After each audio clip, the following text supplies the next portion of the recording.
살살해요. 왜 이래요? 강남 한복판 백화점에서 한 남자가 수갑에 채워 끌려갑니다. 그런데 그의 곁에는 끝내 나타나지 않은 한 여자가 있었죠. 과연 이 남자는 무슨 비밀을 숨기고 있었던 걸까요? 여러분 사연 시작 전에 구독, 좋아요 눌러주세요. 감사합니다. 강남 한복판 백화점에서 한 남자가 수갑에 채워 끌려갑니다. 그런데 그의 곁에는 끝내 나타나지 않은 한 여자가 있었죠. 과연 이 남자는 무슨 비밀을 숨기고 있었던 걸까요?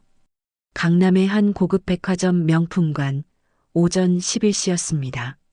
자동문이 열리자 정장 차림의 40대 남자와 화려한 옷차림의 30대 여자가 손을 꼭 잡고 들어섰어요. 남자는 민수, 여자는 서연이었습니다. 민수의 손목에는 이혼 서류에 도장을 찍고 나온 지 불과 3시간밖에 지나지 않았다는 사실이 믿기지 않을 만큼 들뜬 표정이 역력했어요. 오빠, 여기 봐. 에르메스 신상 나왔대. 서연이 매장을 가리키며 소리쳤습니다. 두 사람은 에르메스 매장으로 달려가 버킨백 3개를 집어들었어요. 직원이 고객님, 이 제품은 한 분당 1개만. 구매 가능한데요 라고 조심스럽게 말했지만 민수는 코웃음을 쳤습니다. 그럼 내 명의로 하나, 여친 명의로 하나, 또 하나는 선물용으로. 되죠? 직원은 난처한 표정을 지었지만 결국 고개를 끄덕였어요. 계산대로 향한 민수는 카드를 꺼내며 다 계산해 주세요라고 당당하게 말했습니다. 에르메스에서만 2억 원이 넘는 금액이었죠. 이어서 두 사람은 샤넬, 루이비통, 구찌 매장을 돌았습니다.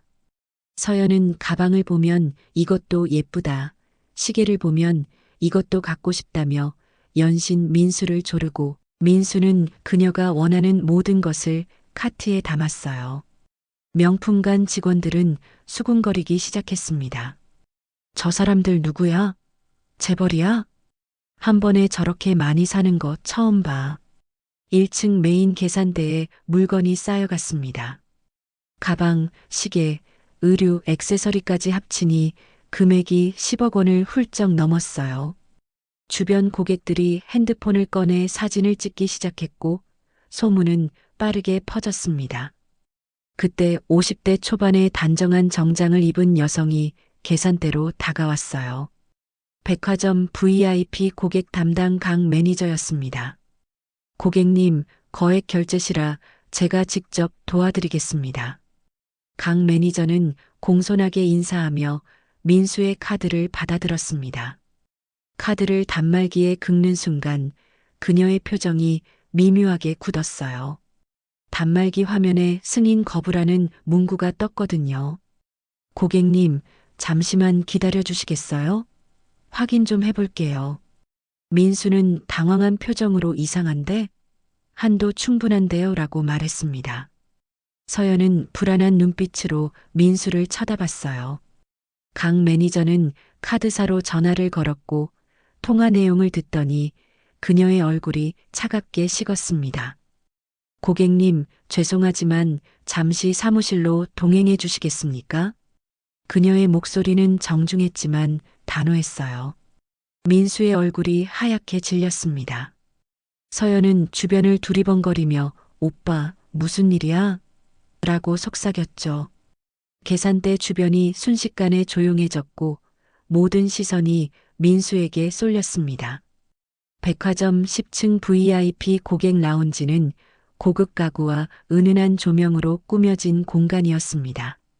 민수는 푹신한 소파에 앉았지만 등받이에 기댈 수가 없었어요.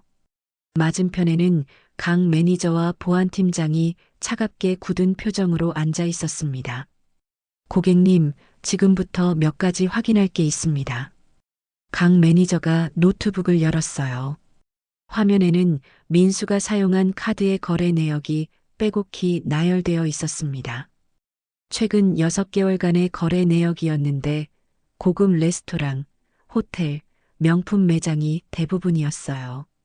이 카드, 재단 법인 명의로 등록되어 있던데요. 강 매니저의 질문에 민수는 식은땀이 등줄기를 타고 흘렀습니다.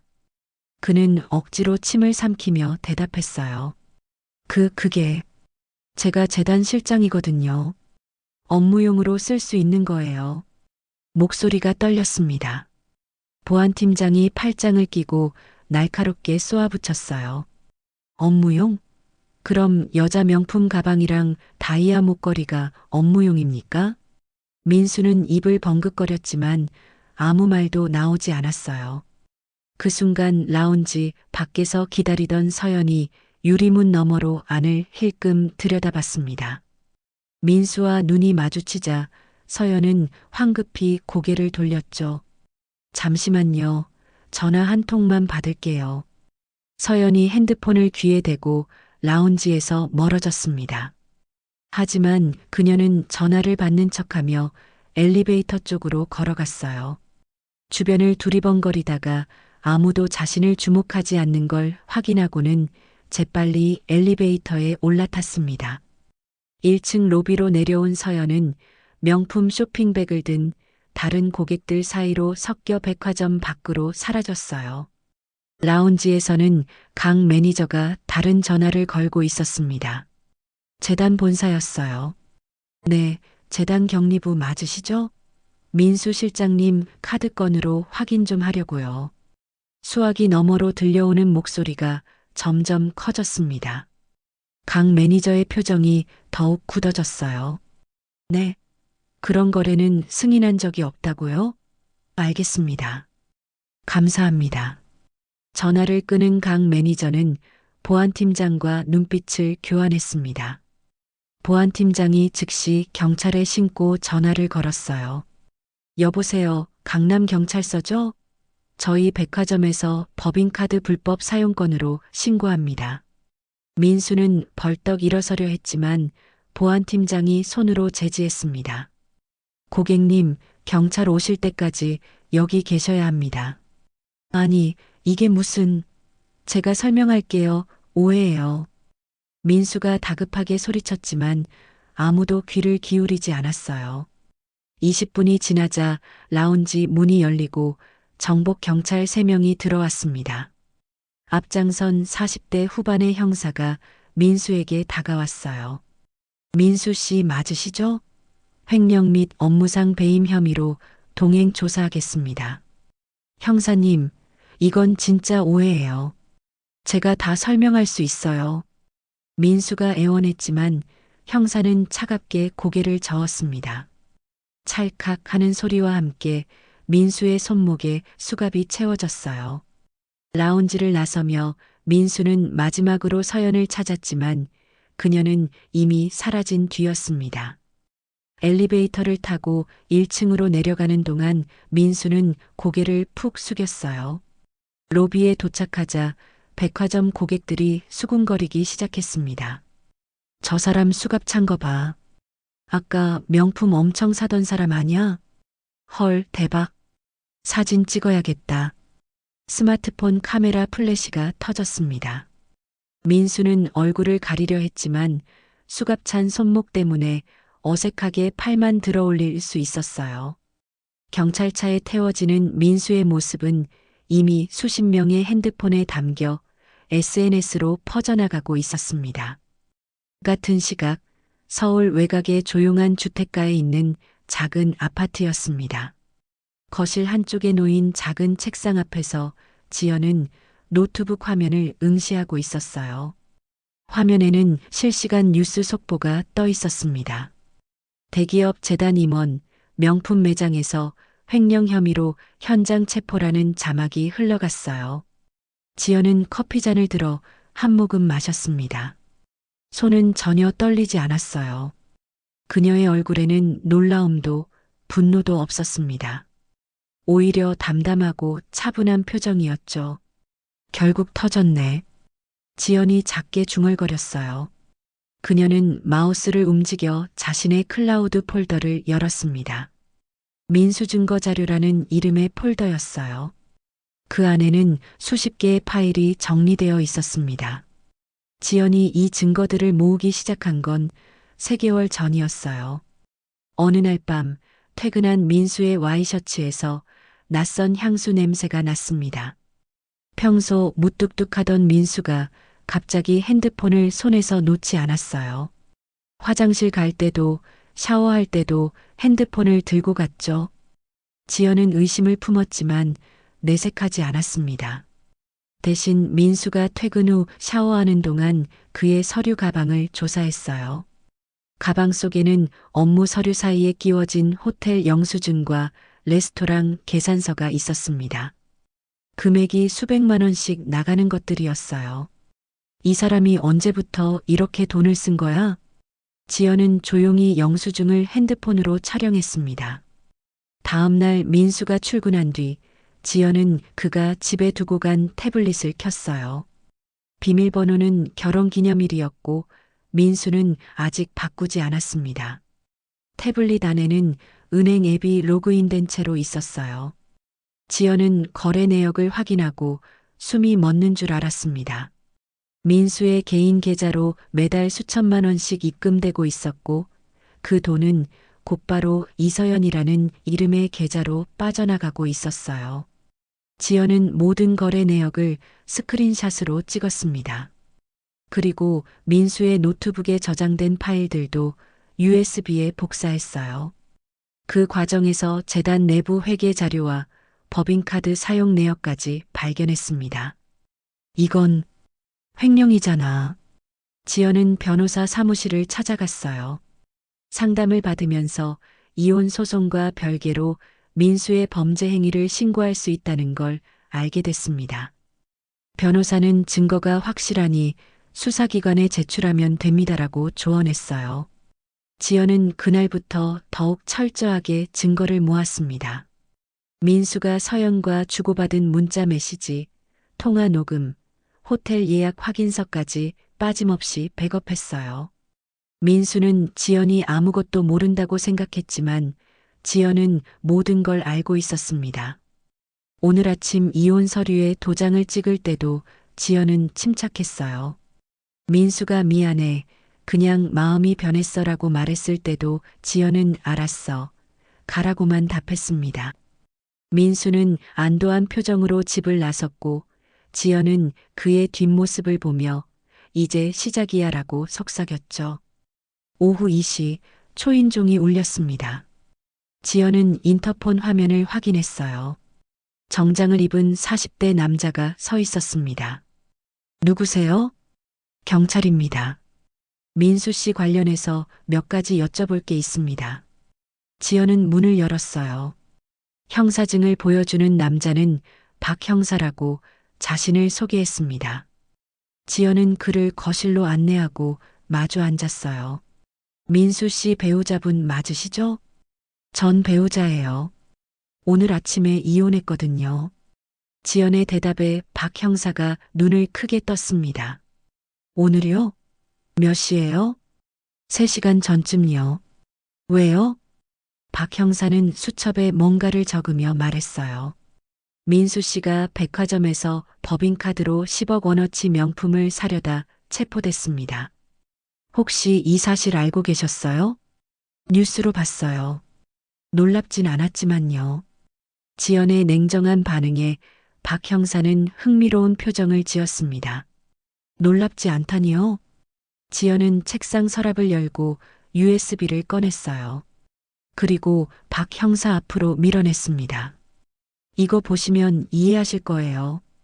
박 형사는 의아한 표정으로 USB를 받아들고 노트북에 꽂았습니다. 파일을 열자 그의 표정이 점점 굳어졌어요.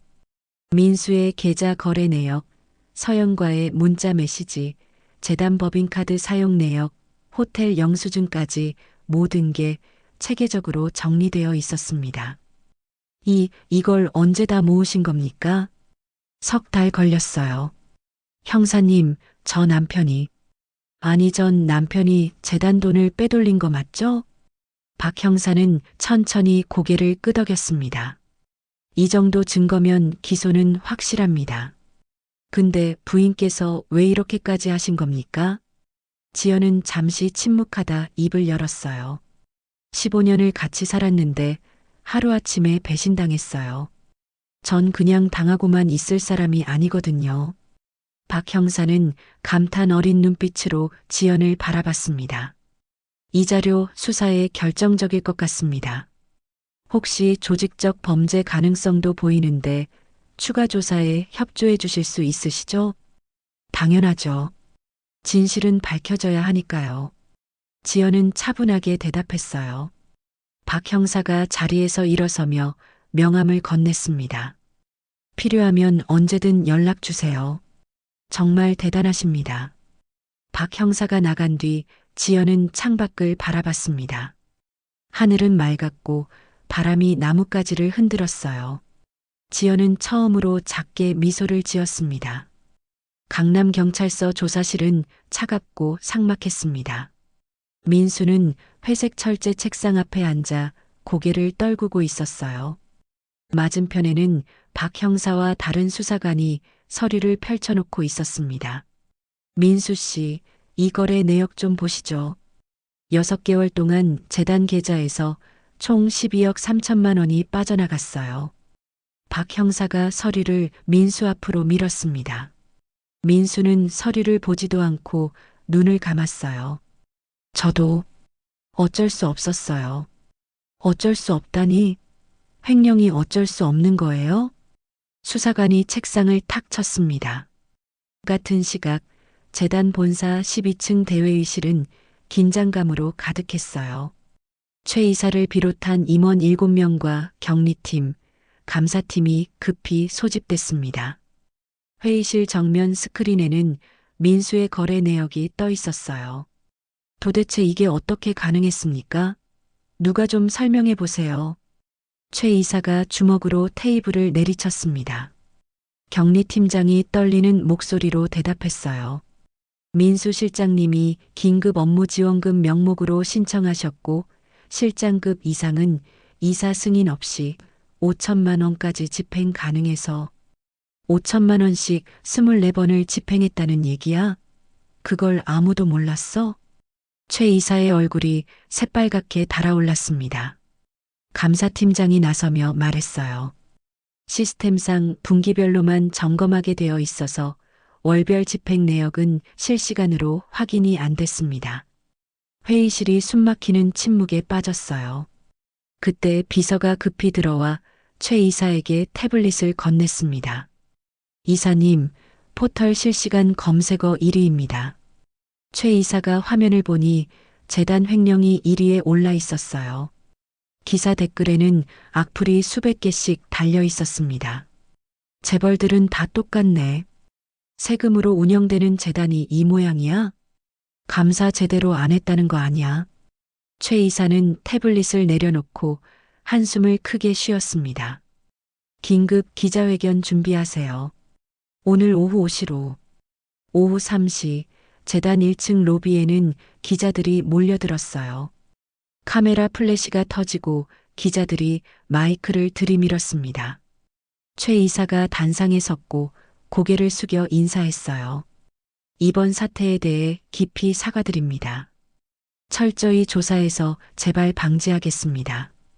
이사님, 민수 실장 외에 다른 비리는 없습니까? 재단 감사 시스템에 문제가 있는 거 아닙니까? 기자들의 질문이 쏟아졌지만 최 이사는 조사 중이라는 말만 반복했어요. 기자회견이 끝나자마자 재단 주가가 3% 급락했습니다. 투자자들이 불안해하며 주식을 팔아치우기 시작한 거예요. 강남경찰서 조사실로 돌아가 볼까요? 민수는 여전히 고개를 숙인 채 있었습니다. 박 형사가 물 한 잔을 앞에 놓으며 물었어요. 왜 그랬어요? 20년 다닌 회사잖아요. 민수가 떨리는 목소리로 대답했습니다. 서연이가 자꾸 돈 달라고 했어요. 명품 사달라고, 집 사달라고. 그래서 회사 돈을 훔친 거예요? 사랑에 눈이 멀었어요. 정신이 나갔던 것 같아요.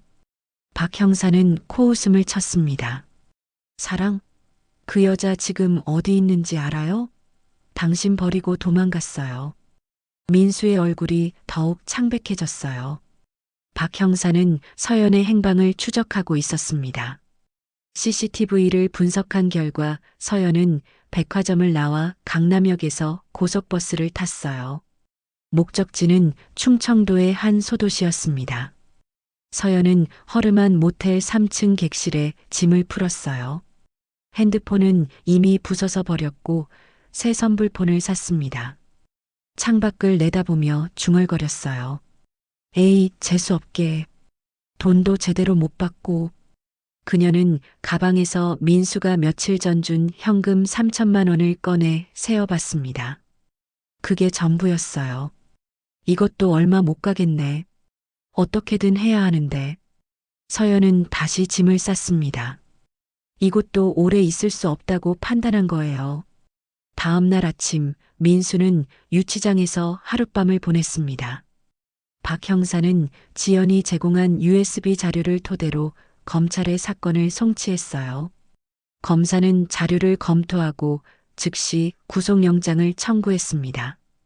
증거가 명확하고 도주 우려가 있습니다. 구속 청구합니다. 법원은 하루 만에 영장실질 심사를 열었어요. 민수는 수갑을 찬 채 법정에 섰습니다. 판사가 물었어요. 피의자, 혐의를 인정합니까? 인정합니다.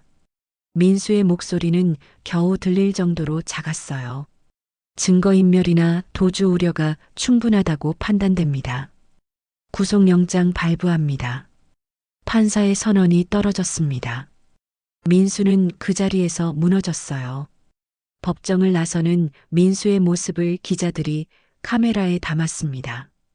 저녁 뉴스 톱뉴스는 민수의 구속 소식이었어요. 대기업 재단 실장, 상간녀에게 쓰려고 12억 횡령. 앵커의 목소리가 무겁게 울렸습니다. 지연은 집에서 뉴스를 봤어요.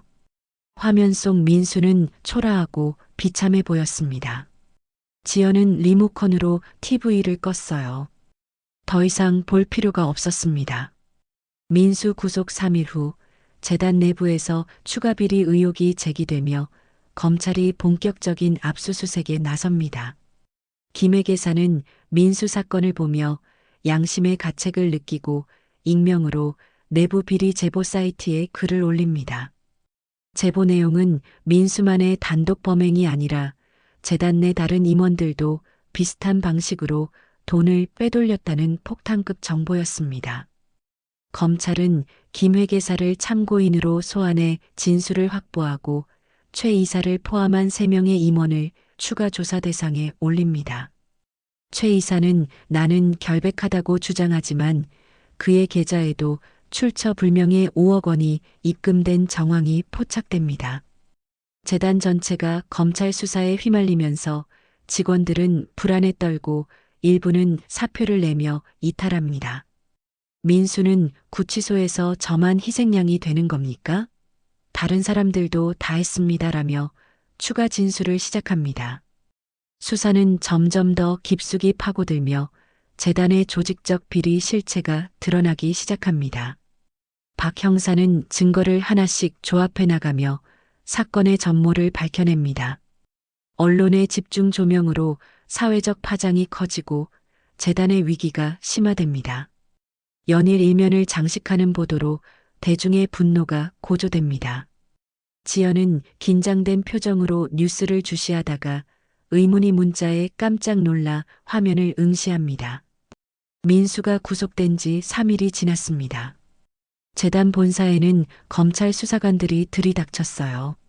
12층 복도를 검은 정장 차림의 수사관 7명이 지나가며 직원들은 숨을 죽였습니다. 압수수색 영장을 들고 온 거예요. 경리부, 감사부, 총무부 서류 전부 압수합니다. 컴퓨터도 포렌식 조사 들어갑니다. 수사관의 차갑고 단호한 목소리가 사무실에 울려 퍼졌어요. 직원들은 불안한 표정으로 자리에서 일어났습니다. 재단 전체가 수사망에 걸린 거예요. 경리부 한쪽 책상에 앉은 김혜계사는 손이 덜덜 떨렸습니다. 그는 모니터를 멍하니 바라보다가 화장실로 향했어요. 개인 칸에 들어가 문을 잠그고 핸드폰을 꺼냈습니다. 이러다 나까지 엮이는 거 아니야? 김 회계사는 6개월 전부터 이상한 징후를 눈치채고 있었어요.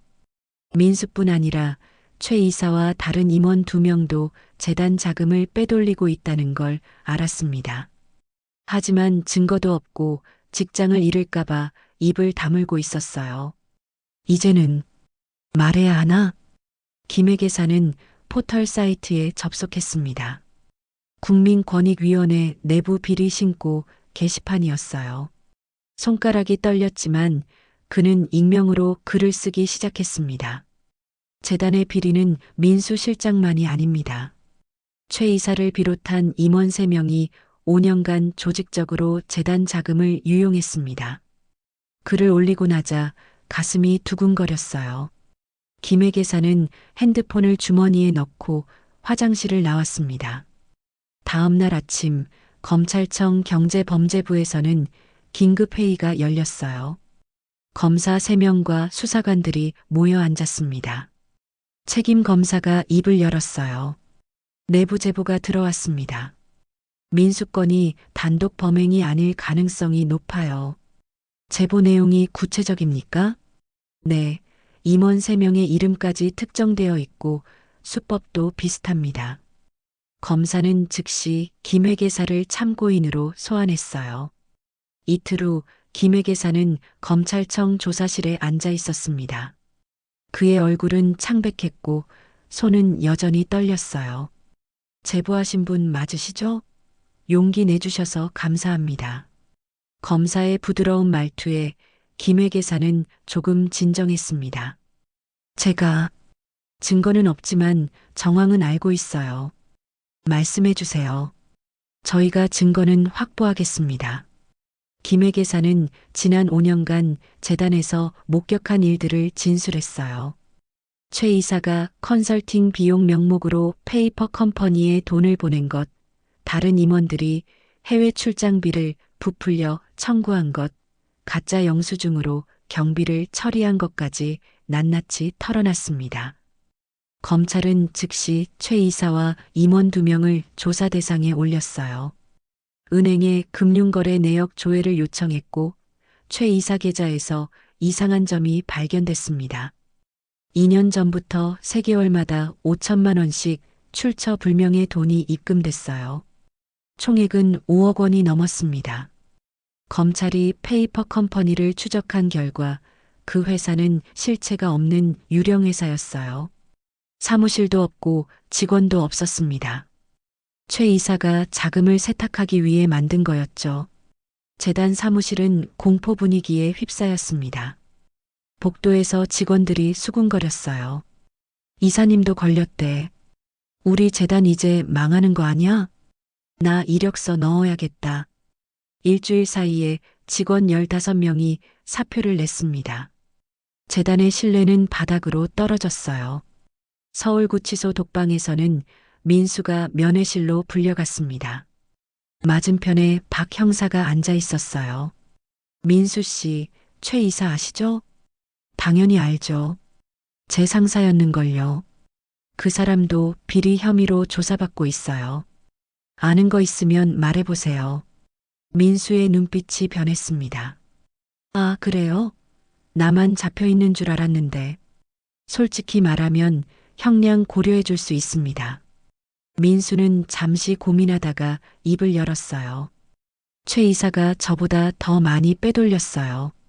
저한테 수법까지 알려줬다고요. 증거 있어요? 제 노트북에 최 이사랑 주고받은 메신저 기록 있어요. 비밀번호 알려줄게요. 박 형사는 재빨리 수첩에 받아 적었습니다.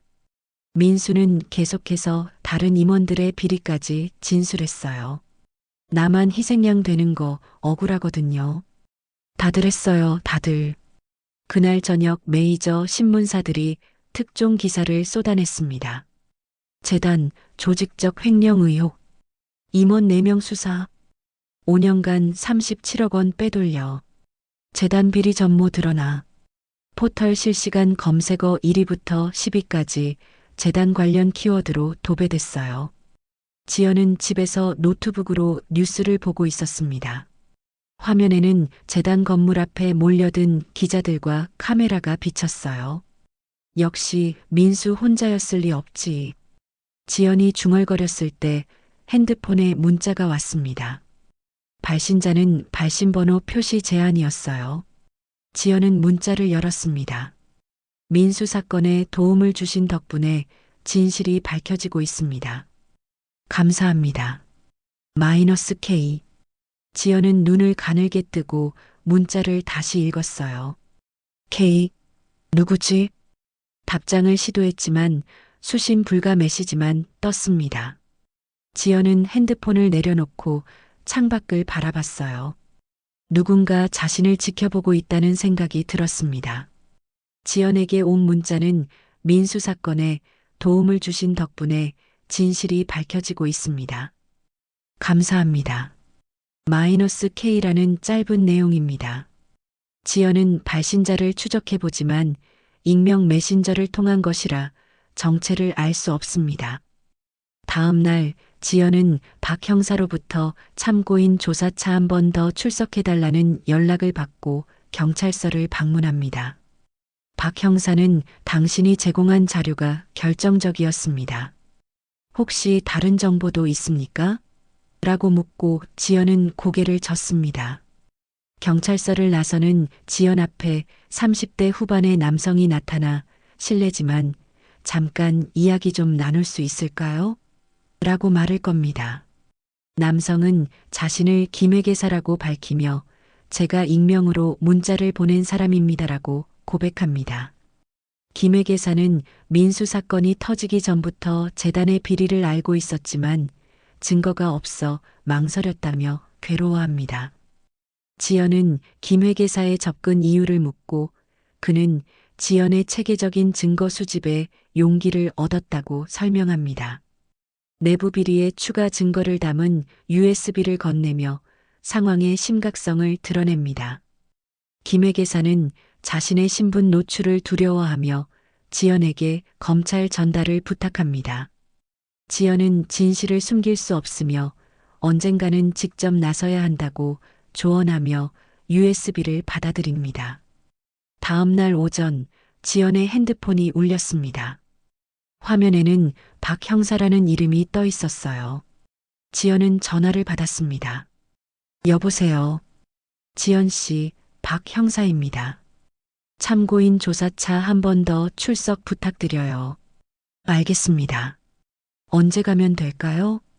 오늘 오후 2시 가능하세요? 지연은 시계를 확인했어요. 네, 갈게요. 오후 2시, 지연은 강남경찰서 3층 조사실에 앉아 있었습니다. 박 형사가 커피를 건네며 자리에 앉았어요. 지연 씨가 제공한 자료 덕분에 사건이 빠르게 진행되고 있어요. 정말 대단합니다. 제가 한 건 별로 없는데요.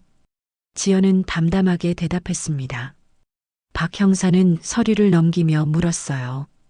혹시 다른 정보도 더 갖고 계신 거 있어요? 재단 내부 사정 같은 거요. 아니요. 제가 아는 건 남편. 전 남편일 뿐이에요. 그렇군요. 알겠습니다. 박 형사는 몇 가지 추가 질문을 더했고 조사는 30분 만에 끝났어요. 지연은 경찰서를 나와 주차장으로 향했습니다. 가을 햇살이 따스했고 바람이 시원했어요. 지연 씨 맞으시죠? 뒤에서 낯선 남자 목소리가 들렸습니다. 지연은 깜짝 놀라 뒤를 돌아봤어요. 30대 후반으로 보이는 남자가 조심스럽게 다가왔습니다. 안경을 쓰고 깔끔한 셔츠를 입은 평범한 직장인 같았어요. 누구세요? 지연이 경계하며 물었습니다. 남자는 손을 들어 보이며 말했어요. 아, 위험한 사람 아니에요. 실례지만 잠깐만 이야기 좀 나눌 수 있을까요? 무슨 얘기요? 여기서는 좀 그러니까. 저기 카페 가실래요? 남자는 경찰서 맞은편 카페를 가리켰습니다. 지연은 잠시 망설이다가 고개를 끄덕였어요. 사람 많은 곳이니 괜찮겠다 싶었습니다. 5분 후 두 사람은 카페 구석 자리에 마주 앉았어요. 남자가 먼저 입을 열었습니다. 저는 김민호라고 해요. 재단에서 회계 담당하고 있어요. 지연의 눈빛이 날카로워졌습니다. 재단 직원이요? 왜 절 찾아온 거죠? 김 회계사는 주변을 둘러보고 목소리를 낮췄어요. 어제 문자 보낸 사람이 저예요. K, 김민호의 K. 지연은 가방에서 핸드폰을 꺼내 어제 받은 문자를 확인했습니다. 이게 당신이었어요? 네. 익명으로 보내서 죄송해요. 대체 왜요? 무슨 목적으로 저한테 연락한 거예요? 지연의 목소리에 경계심이 묻어났어요. 김 회계사는 커피잔을 만지작거리며 힘겹게 말을 이어갔습니다. 전 민수 실장 사건이 터지기 전부터 다 알고 있었어요. 뭐요? 재단 비리요. 민수 실장뿐만 아니라 최 이사랑 다른 임원들도요. 김 회계사의 목소리가 떨렸어요. 그는 손으로 얼굴을 쓸어내렸습니다. 6개월 전부터 이상한 거래를 발견했어요. 근데 전 증거도 없고 솔직히 무서웠어요. 무서웠다니? 회사에서 잘리면 어쩌나, 보복당하면 어쩌나. 그런 생각만 들더라고요. 김 회계사는 괴로운 표정을 지었습니다. 지연은 그를 조용히 바라봤어요. 그래서요? 왜 지금 저한테 온 거죠? 김 회계사가 지연을 똑바로 쳐다봤습니다. 당신 보고 용기 얻었어요. 뉴스에서 봤어요. 당신이 3개월 동안 체계적으로 증거 모은 거. 그게 저랑 무슨 상관이에요? 당신은 혼자 힘으로 해냈잖아요. 저도 해야 한다고 생각했어요. 김 회계사는 가방에서 검은색 USB를 꺼냈습니다. 그리고 테이블 위로 조심스럽게 밀어냈어요. 여기 재단 내부 비리 자료 다 들어있어요. 최 이사 계좌 거래 내역, 페이퍼 컴퍼니, 자금 흐름, 가짜 영수증까지. 지연은 USB를 바라봤습니다. 이걸 왜 저한테 주는 거예요? 검찰에 직접 가면 되잖아요. 전 아직 신분 노출되는 게 두려워요. 회사 아직 다니고 있거든요. 김 회계사의 목소리가 더욱 떨렸어요. 지연은 한숨을 쉬었습니다. 겁쟁이네요. 날카로운 지적에 김 회계사는 고개를 떨궜어요. 알아요. 근데 진짜 무서워요. 가족도 있고. 지연은 USB를 집어들었습니다. 좋아요. 전달은 해줄게요. 근데 한 가지만 말할게요. 네. 당신도 언젠가는 직접 나서야 할 거예요. 진실은 숨길 수 없어요. 지연의 목소리는 차갑지만 확고했습니다. 김 회계사는 천천히 고개를 끄덕였어요. 알겠습니다. 이 자료가 진짜인지는 확인해 볼 거예요. 거짓이면 가만 안 둬요. 진짜예요. 제 양심 걸고 말씀드려요. 김 회계사가 간절하게 말했습니다. 지연은 USB를 가방에 넣고 자리에서 일어났어요. 더 할 말 없으면 전 가볼게요. 아, 네. 감사합니다. 정말로. 김 회계사가 허리를 숙여 인사했습니다. 지연은 카페를 나서며 뒤돌아보지 않았어요. 주차장으로 걸어가는 지연의 손에는 USB가 꽉 쥐어져 있었습니다. 그녀는 차에 올라타 USB를 조수석에 놓았어요. 이제 진짜 끝장을 봐야겠네. 지연은 시동을 걸고 검찰청으로 향했습니다. 오후 햇살이 차창으로 쏟아져 들어왔고 그녀의 얼굴에는 단단한 결의가 서려 있었어요. 지연은 검찰청 민원실에서 USB를 제출했습니다. 담당 검사는 파일을 확인하더니 표정이 굳어졌어요. 최 이사의 비자금 계좌, 페이퍼 컴퍼니, 자금 흐름, 5년치 회계 조작 증거가 고스란히 담겨 있었습니다. 이 자료 어디서 구하신 겁니까? 제보자가 있어요. 재단 내부 사람이고요. 검사는 즉시 수사팀을 소집했어요. 다음 날 새벽 6시 검찰 수사관 10명이 최 이사의 자택으로 향했습니다. 초인종이 울리자 잠옷차림의 최 이사가 문을 열었어요. 뭡니까? 검찰입니다. 압수수색 영장 집행하겠습니다. 수사관들이 집 안으로 쏟아져 들어왔습니다. 서재, 안방, 심지어 창고까지 뒤졌어요. 최 이사는 거실 소파에 주저앉아 머리를 감싸쥐었습니다. 이게 무슨 일이야? 같은 시각 재단 사무실과 다른 임원 2명의 집에도 압수수색이 진행됐어요. 회계장부, 컴퓨터, 핸드폰이 모조리 압수됐습니다. 일주일 후 검찰 조사실에서 최 이사가 신문을 받았어요. 이사님, 이 계좌 설명 좀 해보시죠. 2년간 5억이 들어왔는데요. 그건 컨설팅 비용입니다. 어느 회사 컨설팅인데 영수증도 없고 회사 실체도 없어요? 검사의 추궁에 최 이사는 말문이 막혔습니다. 통장 거래 내역, 페이퍼 컴퍼니 설립 서류, 가짜 계약서까지 증거가 쏟아졌어요. 인정하세요. 재단 돈 빼돌린 거 맞죠? 최 이사는 한참을 버티다가 결국 고개를 떨궜습니다. 했습니다. 목소리는 겨우 들릴 정도로 작았어요.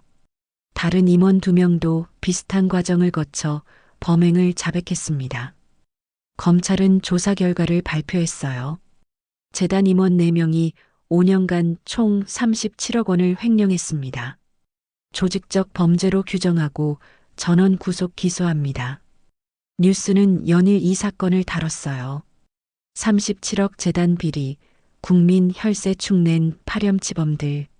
여론은 들끓었고 재단 앞에는 시민들이 몰려와 규탄 시위를 벌였습니다. 3개월 후 서울중앙지법 형사합의부에서 민수의 1심 선고 공판이 열렸어요. 방청석은 기자들로 가득 찼습니다. 재판장이 판결문을 낭독했어요. 피고인 민수는 업무상 신임관계를 배신하고 12억 원을 횡령했습니다. 죄질이 불량하고 반성도 미흡합니다. 징역 5년, 벌금 12억 원을 선고합니다. 민수는 피고인석에서 무너졌어요. 눈물을 흘리며 떨리는 목소리로 말했습니다.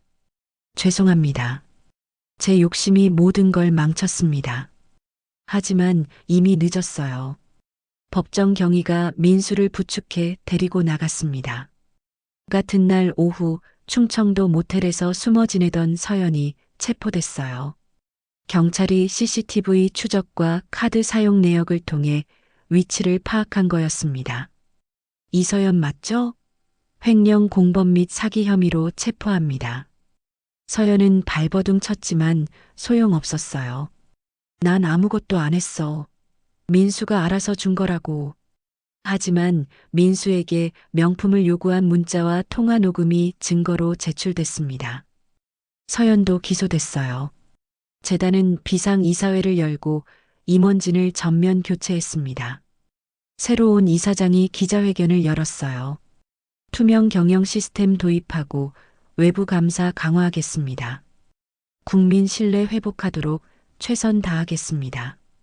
하지만 재단 신뢰는 바닥이었고 회복에는 오랜 시간이 걸릴 게 분명했어요. 한 달 후 김회계사는 검찰에 출석했습니다. 더 이상 숨을 수 없다고 판단한 거였어요. 제가 내부 제보자입니다. 증언하겠습니다. 그는 재판에서 증인으로 나서 재단 비리의 전모를 낱낱이 밝혔습니다. 떨리는 목소리였지만 끝까지 진실을 말했어요. 같은 시기 지연은 민수와의 재산 분할 소송에서 승소했습니다. 이혼 위자료 3억 원과 아파트 소유권을 받아냈어요. 변호사가 축하 인사를 건넸습니다. 승소하셨어요. 정말 수고 많으셨습니다. 지연은 담담하게 고개를 끄덕였어요. 언론은 지연에게 주목했습니다. 냉철한 증거 수집으로 37억 비리 무너뜨린 여성. 방송사들이 인터뷰를 요청했지만 지연은 모두 거절했어요. 관심 없어요. 전 제 일 했을 뿐이에요. 지연은 조용히 자신의 삶으로 돌아갔습니다. 사건이 마무리되고 6개월이 흘렀습니다. 가을이 깊어지고 거리 곳곳에 단풍이 물들었어요. 서울 마포구 작은 골목 한쪽에 아담한 카페가 문을 열었습니다. 간판에는 희망 법률 상담소라고 쓰여 있었고 그 아래 작은 글씨로 이혼과 경제범죄 피해자를 위한 무료 상담이라고 적혀 있었어요. 카페 안은 따뜻한 조명과 편안한 소파로 꾸며져 있었습니다.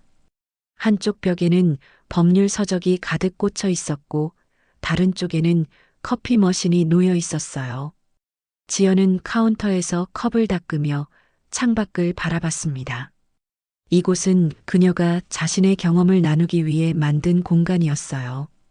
오전 10시 첫 번째 상담 예약 시간이었습니다.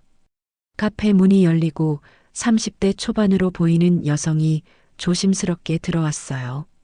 그녀의 눈은 퉁퉁 부어 있었고 손에는 핸드백을 꽉 쥐고 있었습니다. 안녕하세요.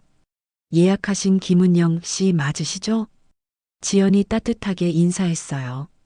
여성은 고개를 끄덕이고 소파에 앉았습니다. 지연은 차를 내와 그녀 앞에 놓았어요. 편하게 말씀하세요. 무슨 일이세요? 여성은 한참을 망설이다가 입을 열었습니다. 남편이 횡령한 것 같아요. 목소리가 떨렸어요. 지연은 조용히 고개를 끄덕이며 들었습니다. 남편이 작은 회사 경리인데요. 요즘 들어 갑자기 명품 사고 비싼 차 바꾸고 이상해서 통장 확인해 봤더니 출처를 알 수 없는 돈이 막 들어와 있더라고요. 여성의 눈에서 눈물이 흘렀어요. 어떡하죠? 애가 둘이나 있는데. 지연은 티슈를 건네며 차분하게 말했습니다. 일단 진심해요. 가장 중요한 건 증거 확보예요. 증거요? 네. 통장 거래 내역, 영수증, 문자 메시지, 뭐든 좋으니 전부 백업하세요. 클라우드에 올려두는 게 제일 안전해요. 지연의 목소리는 단단했어요.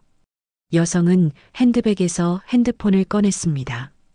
어떻게 하는 건지 가르쳐 주실 수 있어요? 물론이죠. 제가 도와드릴게요. 지연은 노트북을 꺼내 여성 옆에 앉았습니다. 1시간 동안 증거 수집 방법, 변호사 선임 절차, 신고 방법까지 자세히 알려줬어요. 여성의 표정이 조금씩 밝아졌습니다. 정말 감사해요. 혼자였으면 어쩔 뻔했어요. 천만에요. 힘내세요. 진실은 밝혀질 거예요. 여성이 카페를 나서고 지연은 다시 카운터로 돌아왔습니다.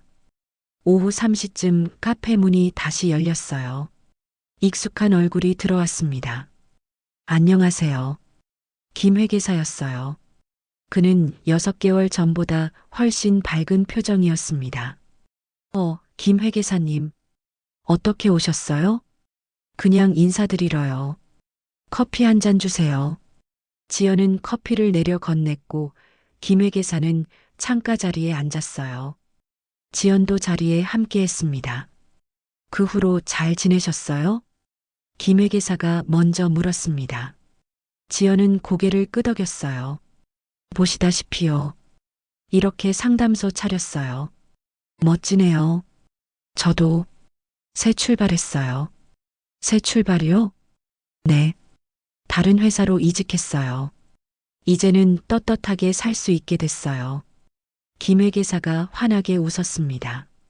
지연도 미소를 지었어요. 잘 됐네요. 당신도 용기 낸 거예요. 우리 둘 다 옳은 선택한 거죠. 맞아요. 그때 당신 만나지 않았으면 전 평생 비겁하게 살았을 거예요. 두 사람은 잠시 조용히 커피를 마셨습니다. 창밖으로는 단풍잎이 바람에 날려 떨어지고 있었어요. 낙엽이 쌓인 거리를 사람들이 지나갔습니다. 가을이네요. 김 회계사가 중얼거렸습니다. 지연은 창밖을 바라보며 고개를 끄덕였어요. 그러게요. 계절이 바뀌네요. 김 회계사는 커피를 다 마시고 자리에서 일어났습니다. 전 이만 가볼게요. 또 들를게요.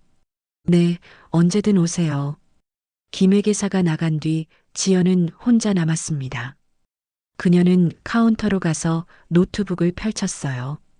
화면에는 워드 문서가 열려 있었습니다. 채공고였어요. 지연은 키보드에 손을 올리고 타이핑을 시작했습니다. 첫 문장은 이랬어요. 진실은 언제나 빛을 찾아낸다. 그녀는 자신의 이야기를 글로 옮기기 시작했습니다. 민수와의 결혼 생활, 배신의 순간, 증거를 모았던 날들, 그리고 정의가 실현되는 과정까지 모든 걸 담으려 했어요.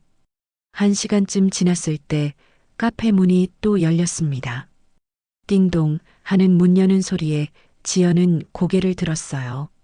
40대 중반 정도 되는 여성이 불안한 표정으로 서 있었습니다. 저기, 상담 받을 수 있나요?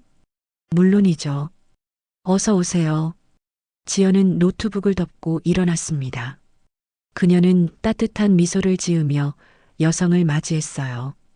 무슨 일로 오셨어요? 여성이 소파에 앉자 지연도 맞은편에 자리했습니다. 밖에서는 낙엽이 계속 떨어지고 있었고 카페 안은 따뜻했어요. 새로운 계절이 시작되고 있었습니다. 지연의 새로운 인생도 함께요.